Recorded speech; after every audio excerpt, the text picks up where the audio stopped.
lógicamente, lo primero que me toca hacer como director del Centro Tecnológico, del Centro para el Desarrollo Tecnológico y la Innovación es agradecer a la Universidad Carlos III, también lo haré, lógicamente, a la Academia Joven de España su amabilidad, pero vamos, en este caso la amabilidad de prestarnos, cedernos estas instalaciones que pues siempre son bienvenidas, ¿no? Y además en el centro de Madrid, que está fenomenal. Sabéis que este sitio es una recuperación muy interesante, ¿no? Lo dice para la gente joven. Esto era un mercado, ¿sabes? Hace muchos años era un mercado. Me voy a poner en plan viejuna y dice, antes todo esto era campo, ¿no? Pues es un poco igual, ¿no? Esto era un mercado que se recuperó para la investigación, se recuperó para la academia, se recuperó para tener en el centro de Madrid un centro de excelencia, de conocimiento y, por lo tanto, pues a mí me alegra muchísimo, ¿no?, estar aquí como director del CETI en estas instalaciones. Y también quería agradecerle, lógicamente, al presidente, a la Academia Joven de España, que es una institución que no voy a describir yo, que se describirá después, su amabilidad y su interés en colaborar con el CEDETI, ¿no? ¿Qué es el CEDETI? Porque estamos desarrollando este evento, ¿no?, y este encuentro, ¿no? El CEDETI es el Centro para el Desarrollo Tecnológico y la Innovación. Es la agencia española que se dedica a llevar la ciencia al mercado. Esta es nuestra definición más corta, es intentar trasladar el conocimiento científico que se produce en nuestro país a un crecimiento económico, a una sociedad más sostenible, más competitiva, más inclusiva, que sea capaz de responder a los grandes desafíos y a los grandes retos que tenemos por delante. Entonces, como os podéis imaginar, si hablamos de los desafíos y los retos que tenemos por delante, pues no nos falta tarea, ¿no? Porque efectivamente estamos viviendo en un mundo y en un contexto en el cual los desafíos se multiplican de una manera casi exponencial a cada semana que pasa, ¿no? Y en las últimas semanas todavía más, ¿no? Desafíos que tienen que ver con la seguridad energética, que tienen que ver con la sostenibilidad, que tienen que ver con la inclusión, que tienen que ver con la calidad de vida, con el envejecimiento o con la longevidad, ¿no?, mejor dicho, ¿no?, porque decir envejecimiento parece una mala palabra, pero vivir muchos años es una buena idea, ¿no? Por lo tanto, todos estos elementos señalan que hay un contexto cada vez más complejo, cada vez más dinámico, que implica el desarrollo de diferentes soluciones y de diferentes ámbitos de actuación. Y este es el desafío que cumplimos desde el CEDETI, ¿no?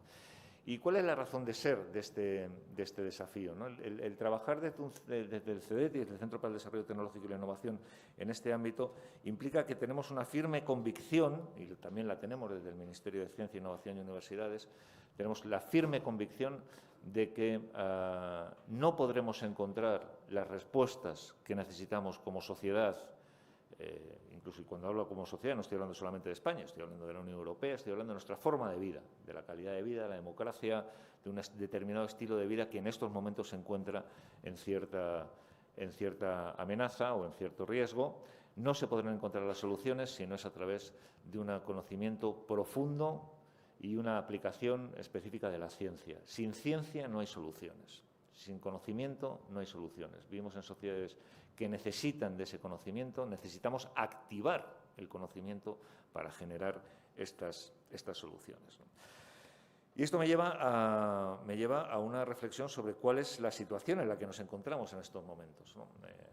Nos encontramos en una situación en la cual la Unión Europea, España también, luego daré algún dato sobre esto, sigue siendo una potencia investigadora, seguimos siendo una potencia con capacidad de generar producción científica de gran nivel, pero no os voy a engañar, estamos perdiendo pie porque hay determinados países, estoy hablando en concreto de China, y me voy a referir solamente a la producción científica que tiene China. La producción científica que tiene China está siendo astronómica, y no solamente en las tecnologías más relevantes, sino que está apostando claramente porque el modelo de desarrollo que puede ofrecer China a su población es un modelo basado en la ciencia y en el conocimiento, ¿no? Y esto está haciendo, por ejemplo, que hoy en día lideren los rankings de publicaciones de alta calidad en tecnologías críticas. ¿Y qué significa esto para nosotros? Pues que tenemos que tomárnoslo en serio y tenemos que acelerar. Y tenemos que tomárnoslo en serio. No habrá futuro para la competitividad de nuestras sociedades, para el bienestar de nuestras sociedades, si no somos capaces de generar más conocimiento científico, mejor conocimiento científico, más enfocado y de ser capaces de llevarlo más directamente a que genere un impacto en la sociedad. La investigación básica es absolutamente esencial, es irrenunciable. Y en ese sentido quiero señalarlo desde el principio para que no se me tache de ser un tecnicista, ¿no? Es absolutamente irrenunciable. Pero esa investigación básica que está generada por el conocimiento, por el intentar, la curiosidad, ¿no? Por el intentar ampliar las fronteras del conocimiento humano, sin ningún género de dudas, tiene que impactar y está impactando en la sociedad y está impactando en el bienestar.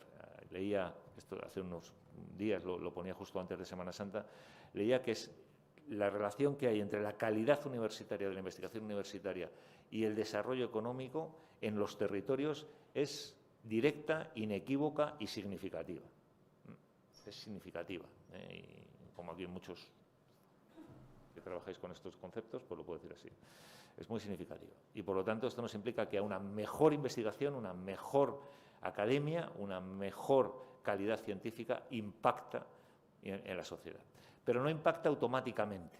Es inequívoca, es significativa y es directa, pero no impacta automáticamente. Necesita de canales que hagan que ese conocimiento científico termine en aplicaciones o pueda terminar en aplicaciones clarísimas. Y además en un contexto en el cual sabemos que las relaciones ya no son unidireccionales, es decir, ya no estamos hablando de que hay esto de los TLRs que tantas veces hemos hablado, ¿no? Los niveles de maduración tecnológica, ¿no? de las tecnologías o de los conocimientos, ¿no? De que empieza la investigación básica y termina en el mercado en una situación lineal. Tenemos bien estudiado que es una relación que se retroalimenta, Voy a poner un caso muy concreto que algunos de vosotros lo conoceréis. No sé cuántos de aquí tenéis background en física, entiendo que unos cuantos, ¿no? No sé si muchos o pocos, bueno, que seáis ingenieros, los que no, pero prácticamente todos conoceréis las leyes de la termodinámica, ¿no? Las leyes de la termodinámica se basan en los estudios, entre otros, de Carnot, ¿no? Y Carnot, que era un tipo que es el que explicó el ciclo de Carnot y fue como el inicio, ¿no? de toda la investigación que luego se desarrolló en torno a la termodinámica. Carnot no era un científico. Carnot quería mejorar la eficiencia de los motores de vapor. O sea, la termodinámica surge de una necesidad tecnológica. Y esto significa que la relación que hay entre ciencia y tecnología no es tan automática como para decir primero viene la ciencia y luego viene la tecnología, sino que es una interrelación compleja entre los diferentes elementos, ¿no? Gran parte de la producción científica que se ha producido en el siglo XX está muy interrelacionada con necesidades tecnológicas. Y tenemos que ser conscientes de eso. Por lo tanto, la interrelación entre ciencia y tecnología es absolutamente esencial. ¿En qué situación se encuentra nuestro país en este contexto? La situación en la que se encuentra nuestro país en este contexto es particularmente prometedora, por tres elementos a los que me voy a referir, ¿no? El primero de ellos es que estamos en una buena posición en producción científica. Somos una de las potencias mundiales en producción científica. Esto, para los que seáis más jóvenes, y entiendo que aquí todos lo sois, muchos o la mayoría sois más jóvenes que yo, si no estaríamos mal. Esto, cuando yo estaba estudiando, no era así. Cuando yo estaba en secundaria o cuando yo estaba en los años 80, esto no era así. España no estaba entre los líderes de la producción científica mundial. Hoy sí estamos entre los líderes de la producción científica mundial, ¿no? Y diréis, bueno, ¿en qué áreas estamos entre los líderes de la producción científica mundial? Pues no solamente en aquellos ámbitos donde culturalmente, si preguntamos a la gente, nos va a decir, bueno, sí, en humanidades está, no. Bueno, no. En humanidades también, por supuesto, pero en las ciencias duras también, en física, en química, en las ciencias de la vida, en matemáticas. En todos esos elementos también estamos líderes en producción científica. Yo os diría que estamos bien situados, o al menos en el puesto que nos corresponde cuando estamos hablando de tecnologías críticas para el futuro, ¿no? Estos son datos del Instituto de Estudios Estratégicos de Australia, que es como el que tiene la referencia sobre los rankings mundiales de investigación en tecnologías críticas. España está bien situada en esos rankings. O sea, generamos producción científica en aquellos ámbitos que consideramos esenciales y críticos para el futuro. Y hacemos producción científica de calidad. Probablemente se pueda mejorar, lo dice la ministra, yo lo comparto. Probablemente se pueda hacer más, pero lo cierto es que nunca hemos estado mejor. Nunca hemos estado mejor en materia de producción científica. Por lo tanto, eso es una buena noticia. La segunda buena noticia que me gustaría señalar es que tenemos mucho margen de mejora en cómo llevar esa producción científica al mercado. Muchísimo margen de mejora, ¿no? Y esto dice, bueno, pues hombre, eso no parece una buena noticia, ¿no? Pero lo es porque significa que podemos progresar y podríamos progresar muy rápidamente. Estamos en el puesto 29 en todos los, digamos, a nivel mundial en materia de capacidad de innovación, lo cual sí, estamos en el puesto 9 o 10 en materia de producción científica, ¿no? O sea, el desafío es notable, pero tenemos la oportunidad de crecer y de hacer un recorrido de mejora muy importante que podría cambiar nuestro país, yo diría que para siempre, ¿no? Porque si somos capaces de dar ese salto en un país que a fecha de hoy lidera el crecimiento económico de la Unión Europea, que la semana pasada el ministro Cuerpo, ¿no?, y el presidente del Gobierno, sí, la semana pasada o sí, esta semana, ya no sé, hablaba de 22 millones de afiliados a la Seguridad Social, con un desempleo que está cerca de los niveles de precrisis, ¿no?, que es una cosa que hacía con el menor desempleo juvenil de la historia en nuestro país, etcétera, que estamos en una situación económica que podemos decir, pese a la crisis, pese a la guerra, etcétera, estamos en una buena situación económica, lo estamos haciendo yendo a medio gas en innovación.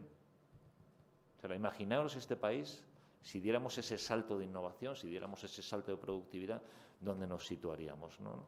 Yo creo que el único límite que tenemos es ahora mismo nuestra voluntad de progresar. Y creo que lo tenemos que aprovechar. Por lo tanto, esta es la segunda noticia, buena noticia que me gustaría señalar. Tenemos oportunidades de mejorar. Y esto me gustaría señalarlo muy claramente. El futuro de nuestro país va a ser mejor que lo que vivimos ahora. Me niego profundamente como director del CETI, y creo que es una cosa que en esta sala se puede decir, y la gente que me está escuchando online también lo puede escuchar, me niego profundamente a caer en el pesimismo con respecto al futuro. ¿Hay incertidumbre? Sin duda hay incertidumbre porque estamos en un momento muy complejo.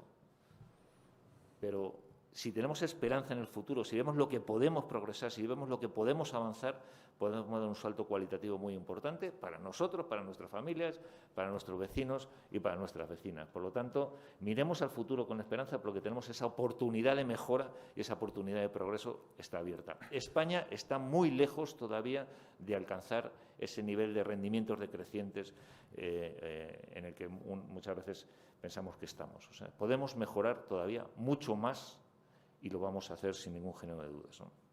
Y el tercer, diréis, ¿esto qué tiene que ver con lo que estamos hablando? Yo creo que sí, ahora vamos a ver por qué. Y el tercer elemento que me gustaría señalaros es que nunca hubo en nuestro país más instrumentos para dar ese salto. Acabamos de terminar la ejecución de los fondos de recuperación, han supuesto una transformación tremenda en nuestro país.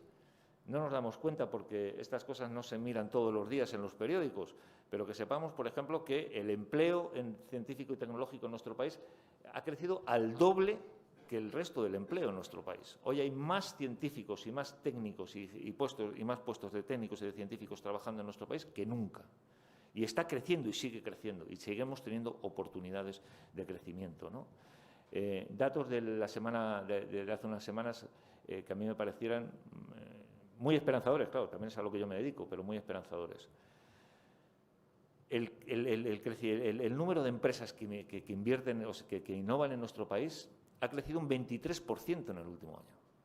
Un 23% en el último año. O sea, el potencial se está desarrollando, estamos desarrollando ese potencial porque nunca hubo tantos instrumentos para desarrollar ese potencial en nuestro país. Entonces, bueno, entonces, ¿por qué estamos aquí? Pues estamos aquí fundamentalmente por tres elementos también que a mí me parecen relevantes, ¿no? Porque ¿cómo damos el siguiente paso? ¿Cómo damos el siguiente salto?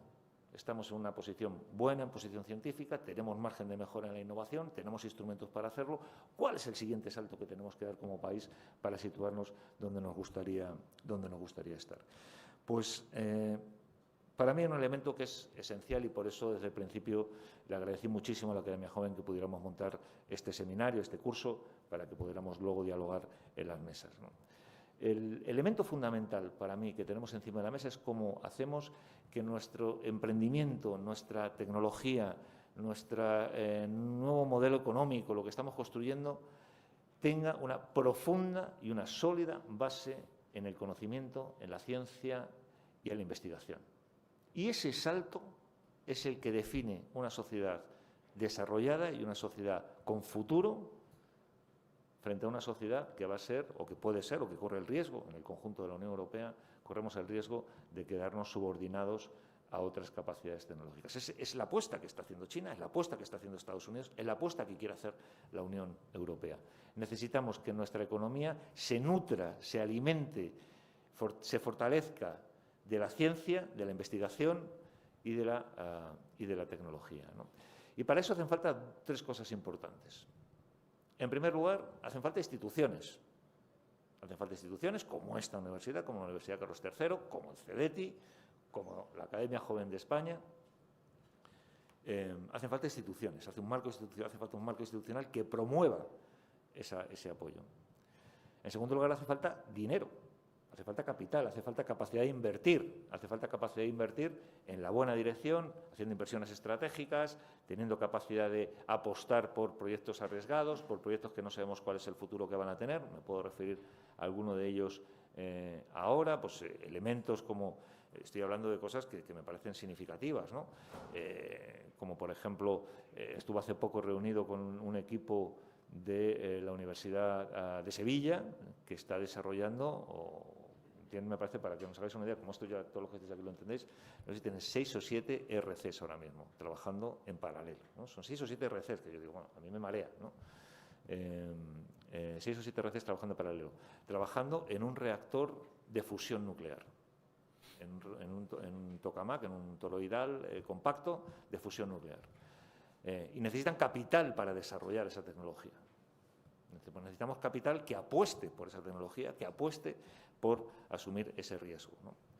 Esa es nuestra función, movilizar ese capital. Nosotros desde el CEDETI lo estamos haciendo con Invierte, con otras instituciones. Luego Piluca contará un poco las herramientas que tenemos para todo esto, pero se trata de movilizar el capital para hacerlo, ¿no? España acaba de anunciar un fondo, el Fondo España Crece, que va a movilizar hasta 100.000 millones de euros en transformación de nuestro país. 100.000 millones de euros es bastante dinero, ¿eh? No está mal para empezar, ¿eh? Y por lo tanto creo que vamos a poder contar con el capital para poderlo hacer, ¿no? Tenemos las instituciones, tenemos el capital, y lo que nos falta fundamentalmente y tenemos que activar es el talento.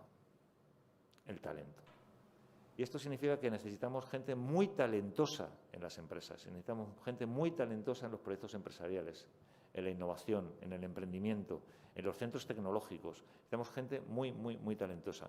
No sé cuántos de vosotros sabéis, si no os lo cuento yo, porque creo que merece la pena que se sepa, ahora que estamos viendo cómo está volviendo está volviendo Artemis II, la misión, está volviendo, que allí hay tecnología española.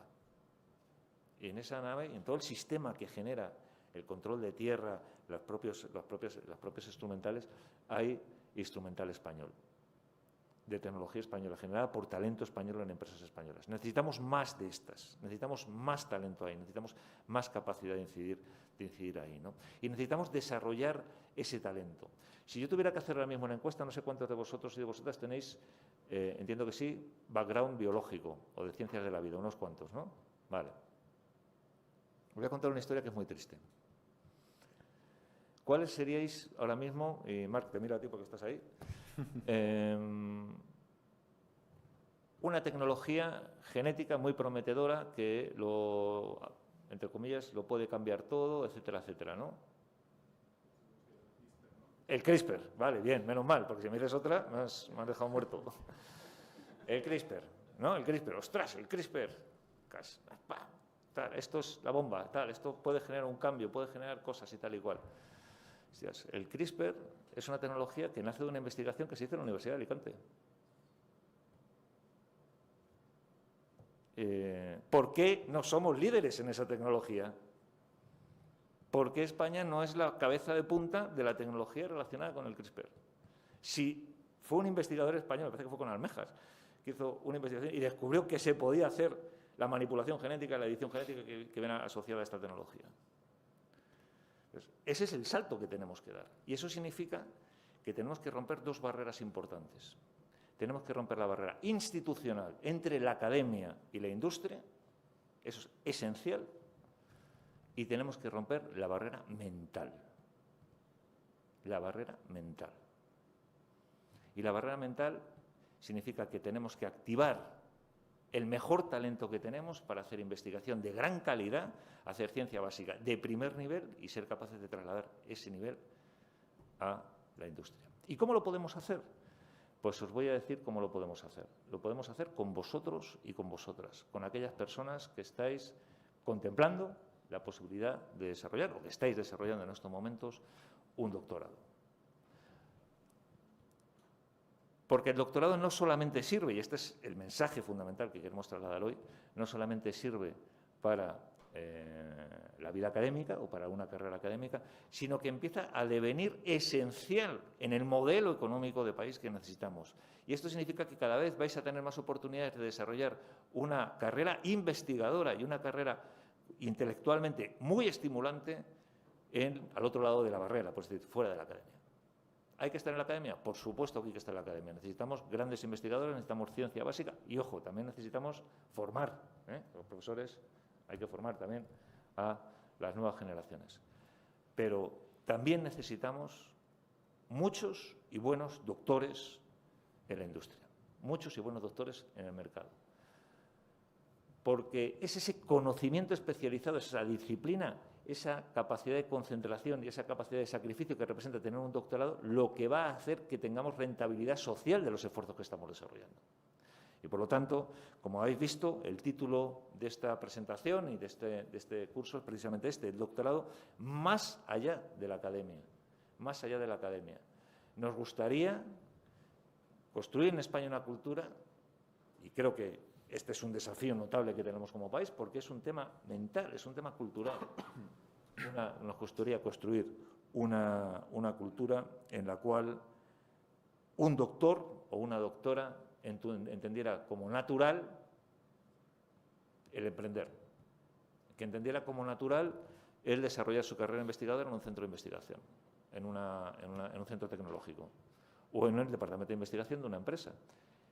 Y que esa empresa produjera papers y que esa empresa pudiera enriquecer también una carrera.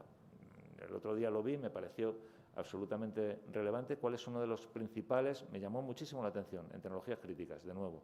¿Cuál es una de las principales fuentes de producción de conocimiento de alta calidad publicado en Nature y en las revistas digamos, de Q1, ¿no? Es Google, es DeepMind. No es Stanford, que también es DeepMind. Queremos empresas así en nuestro país. Queremos empresas que sean capaces de generar conocimiento de alto nivel. Y eso significa que necesitamos talento que, de alguna manera, se sienta llamado, compelido a transformar nuestro país y a transformar el mundo y a encontrar soluciones a los retos de los que hablaba al principio de mi intervención a través de esa investigación. Y en este camino pues nos hemos encontrado con la Joven Academia de España, la Academia Joven de España, a la cual le quiero agradecer muchísimo la amabilidad, ¿no?, y el interés que han tenido de trabajar con el CETI, precisamente en contribuir a generar esta cultura de la excelencia investigadora, de la excelencia académica y de la excelencia intelectual también en el mundo de las empresas y en el mundo del emprendimiento, ¿no? Y luego tendremos ocasiones para hablar de ello. Así que, sin más, yo os quiero agradecer, la verdad, a todos los que estáis aquí, a los que nos estáis siguiendo online, que sé que son unos cuantos. Quisiera agradeceros el interés a esta invitación a que os hacemos, a que consideréis o a que consideremos entre todos que el doctorado tiene sentido también en el mercado, tiene sentido también en la industria, tiene sentido también en la innovación y en el emprendimiento. Y, por supuesto, quería agradecer a la Academia Joven de España su interés compartido en desarrollar esta iniciativa.